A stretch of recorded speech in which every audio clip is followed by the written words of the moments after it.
Hi, நான் செல்வம் short ஃபன்லியோட founder. உங்களுக்கு இன்னைக்கு ஒரு அனதர் இன்ட்ரெஸ்டிங் ஸ்டோரியோட நான் வந்திருக்கேன். என்னன்னா, ஷார்ட் ஃபன்லியோட ஃபஸ்ட்டு பிட்ச்.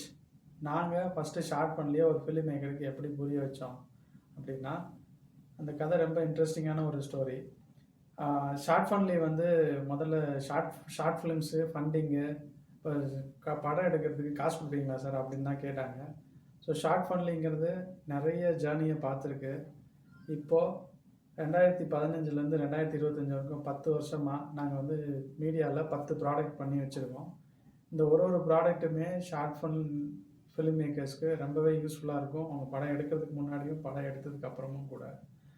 ஸோ இந்த மாதிரியான இந்த ஜேர்னியில் ஃபஸ்ட்டு ஷார்ட் ஃபன்லிலாம் என்னன்னு சொல்கிறது எங்களோட ஃபஸ்ட்டு பிட்ச் ஆஃப் ஷார்ட் ஃபன்லியே ரொம்ப ஒரு டிஃப்ரெண்ட்டான விஷயமா இருந்துச்சு. அதுக்கு நாங்கள் என்ன சொன்னோன்னா, இந்த one line that is Shortfundly உலகத்திலேயே ஒரு பெரிய ஷார்ட் ஃபிலிம் ரெபாசிட்ரி.